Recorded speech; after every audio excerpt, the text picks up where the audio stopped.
nicht! Mein Bart! Mein Bart! Sie dichtet nicht! Meine Maske! Sie dichtet nicht!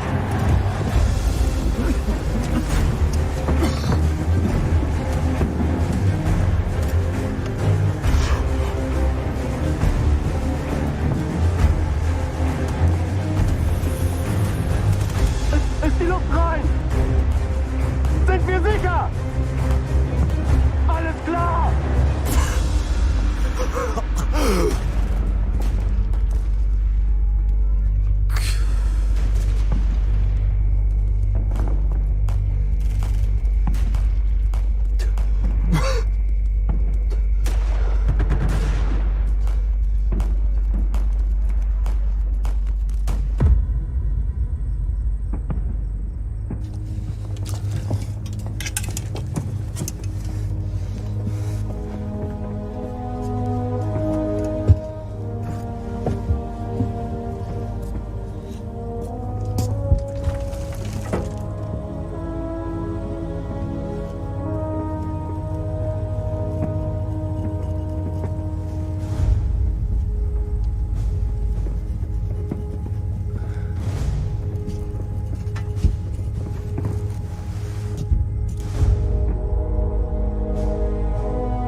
Over a 30-year period, from 1914 to 1945, more than 100 million people will die in the bloodiest conflict the world has ever seen.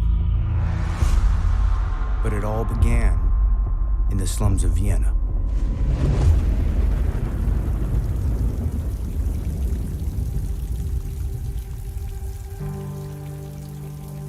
At age 25, Adolf Hitler is a poor loner and aspiring artist, struggling to survive. Both his parents are dead, leaving Hitler truly alone in the world. He was a lost soul. He wanted to be an artist, but he couldn't get into the art school, and he ended up living in a flop house.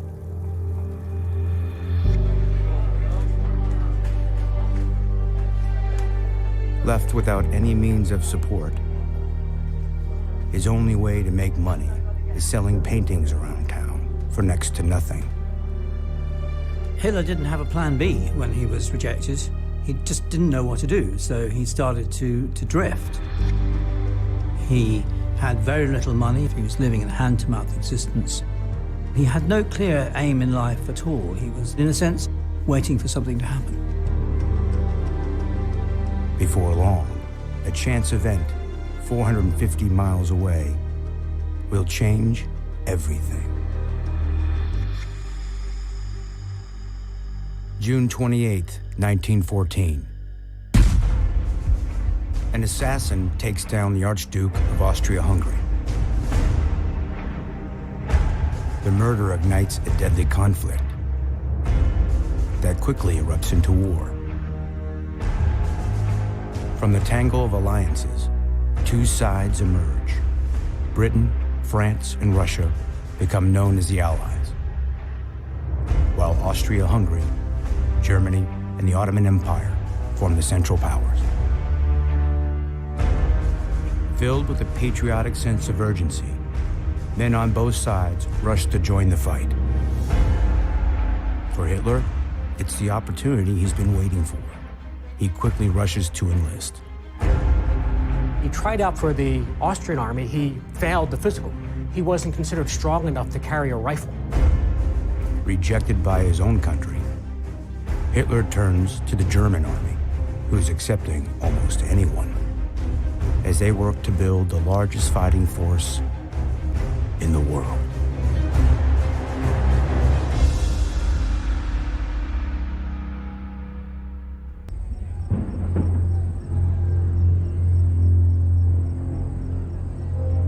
Among the German soldiers stationed in the trenches along the Western Front is Adolf Hitler. But even after months on the front lines, Hitler's still seen as an outcast. Hitler was regarded by the other troops as something of a loner, something of a rather peculiar, eccentric person who kept to himself. But what Hitler lacks in popularity, he makes up for in blind ambition. Command wants this taken to the 3rd Battalion. Now! Yes, sir. Hitler's role as a messenger was actually considered perhaps the most dangerous task in trench warfare. Running from trench to trench, exposing himself to enemy fire, the mortality rate for messengers was quite significant.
Germans are retreating. Adolf Hitler's been injured, and he has this encounter with Private Henry Tandy, a British private.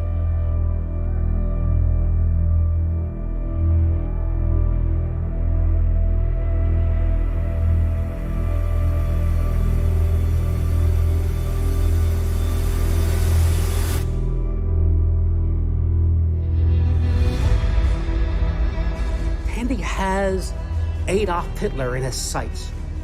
And even though he's a trained soldier, he can't bring himself to pull the trigger. If Tandy had pulled the trigger, Adolf Hitler would have died on the battlefields in World War I, and the whole course of human history would have been changed. It's one of the great what-ifs in history.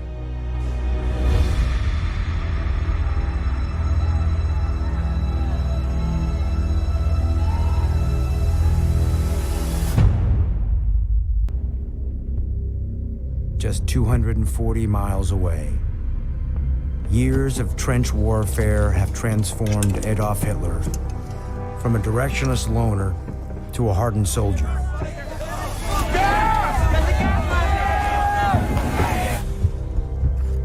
Hitler has escaped death twice.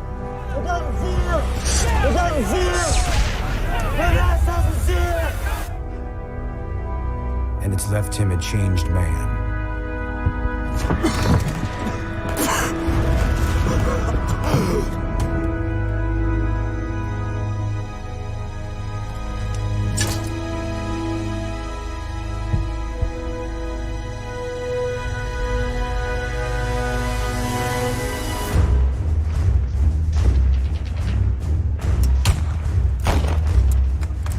Hitler didn't feel at this time, during the First World War, that he was a man of destiny at all.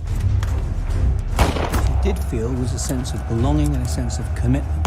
And that, I think, made him braver than he might otherwise have been. He felt he was fighting in a really important cause, the cause of Germany. Hitler's ideology takes root on the front lines. He begins to believe in Germany's superiority over the Allies, and is now certain he can withstand anything the Allied forces throw his way.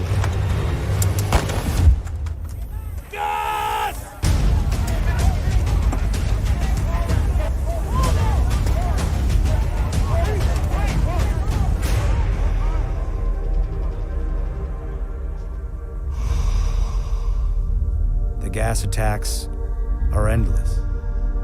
To Hitler, they've become almost routine.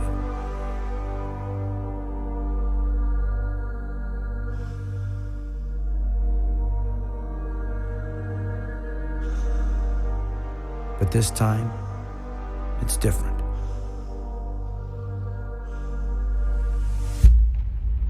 The Allies hit the Germans with a deadly new form of chemical warfare: mustard gas. It lingers in the trenches for days and attacks both the respiratory system and the skin. Mustard gas affects the central nervous system. It creates mustard-colored blisters on the skin.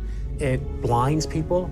It strips away the mucous membranes. It's incredibly painful and debilitating. And since it had no odor, by the time you realized that you had inhaled it and it was on your skin, it was too late.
Of continuous fighting and 37 million casualties, the two sides agree to a ceasefire.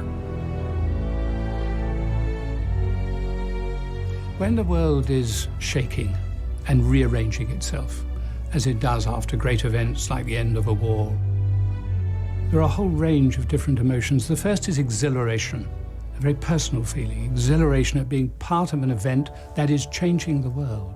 And there's never much time to look back. There's always a lot to look forward to.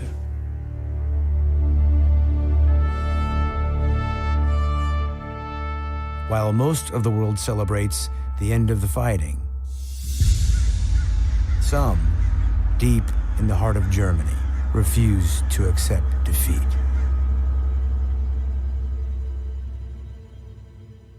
Hitler was wounded in a gas attack at the very end of the war, and he was then hospitalized, temporarily blinded.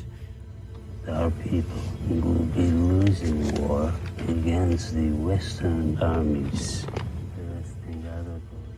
While he was in hospital, he was then told that Germany had lost the First World War.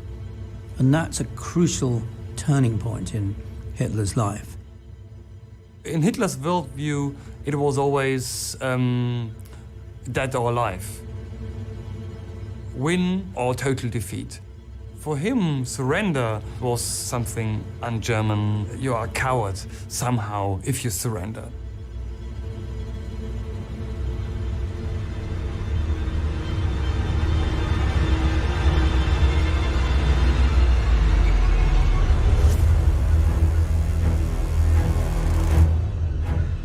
Hitler took the surrender personally.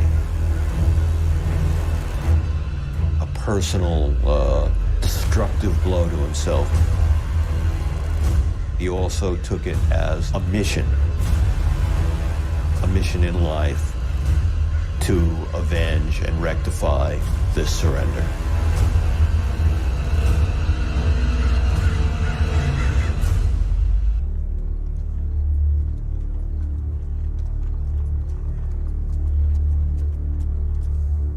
Lance Corporal Adolf Hitler. Sir? Sit down. So you're looking for work? Yes, sir. I'm ready for duty. I understand. Unfortunately, I have nothing. Nothing? There is no work. The war is over. There has to be something. After all I've done, after all I've given.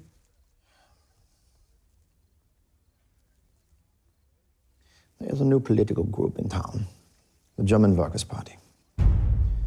We need to find out more about them and what their intentions are. Yes, sir. Try to not stand out.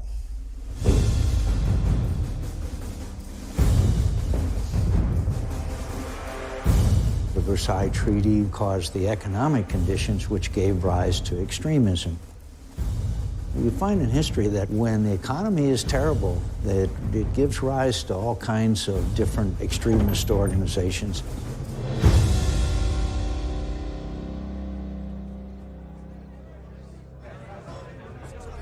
Hitler is assigned to infiltrate the German Workers' Party, one of many anti-government organizations that have formed in the wake of the treaty.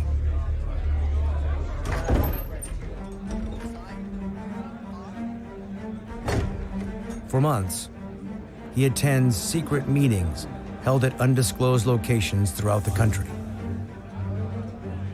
They've signed away our army.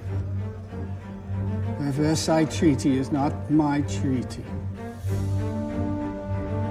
It was as if nothing had happened. As if we are forgotten.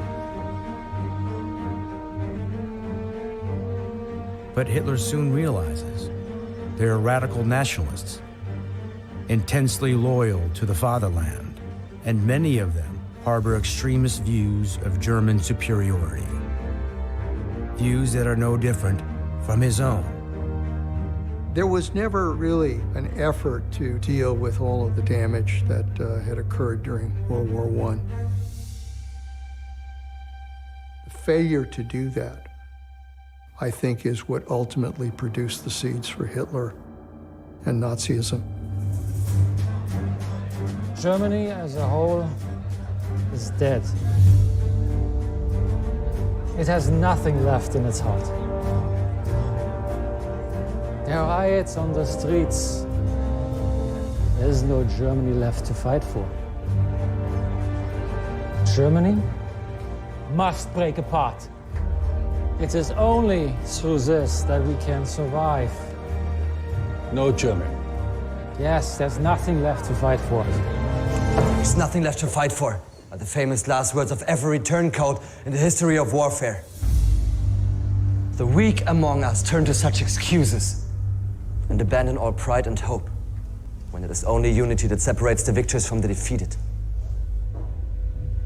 Clearly you have stopped fighting. But we are still fighting Germany's great war. Our war for what we deserve. A united Germany. A strong, proud Germany. Germany is a sleeping giant. And once we rid our nation of the spineless frauds among us, and alongside the criminals of Versailles, we will once again know greatness.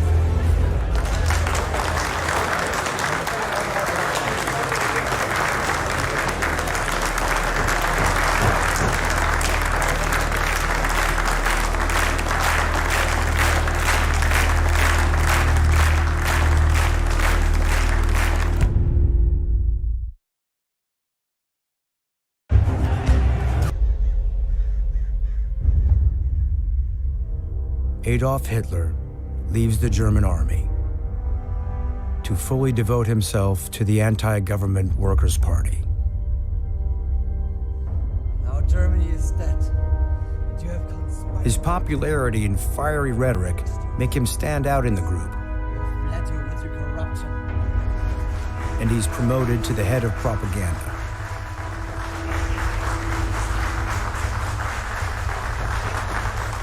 We call ourselves the National Socialist Party! Under Hitler's leadership, membership in the National Socialist Party quickly expands as Hitler experiences his first taste of real power.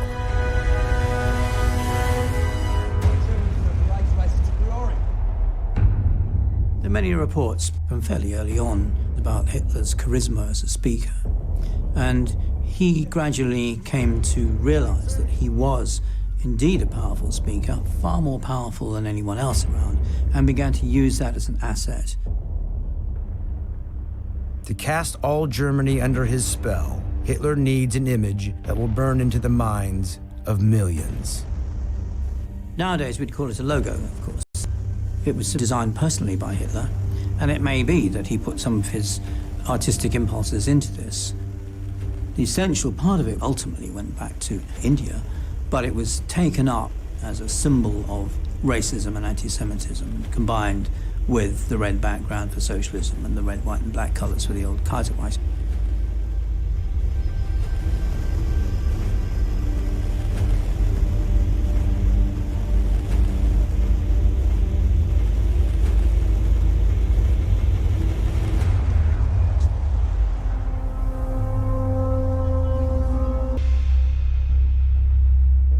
"600 miles to the north, Adolf Hitler is watching everything Mussolini has done, and he wants that same ultimate power for himself. So he amasses an army of his own. Hitler does seem early to have been very impressed by Mussolini and indeed by the March on Rome. His rise to power was modelled on what the Italian fascists had done in Italy. On November 8th, 1923, Hitler leads the Nazis into a Munich beer hall, where top government officials are meeting.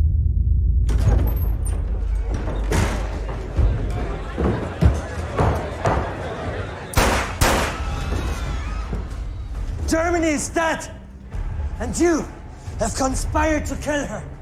You have crushed her with your incompetence. You have bled her with your corruption. You have profaned her by consorting with the degenerate peoples. No more! The revolution has begun!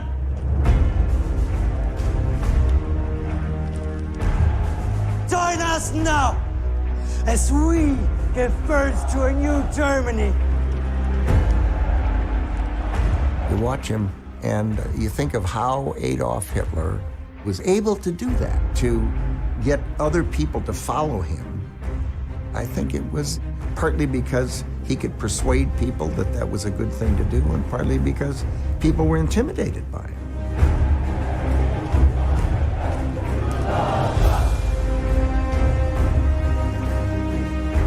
After storming the beer hall, Hitler leads the Nazis into the streets to take the city by force.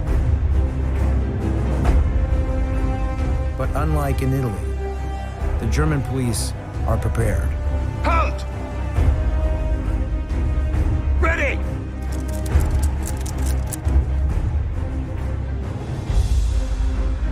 Aim! Join us!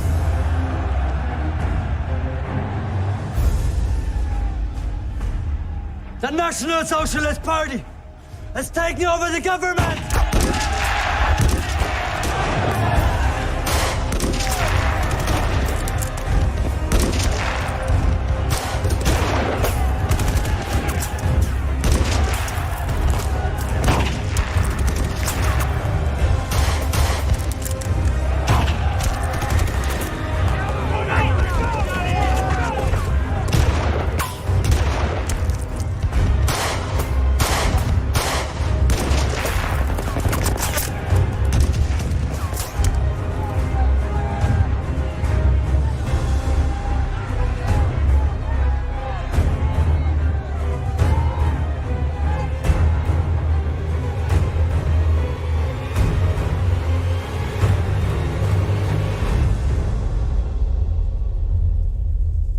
Unlike Mussolini, Hitler's attempt to seize power is a failure, and he's arrested and charged with treason.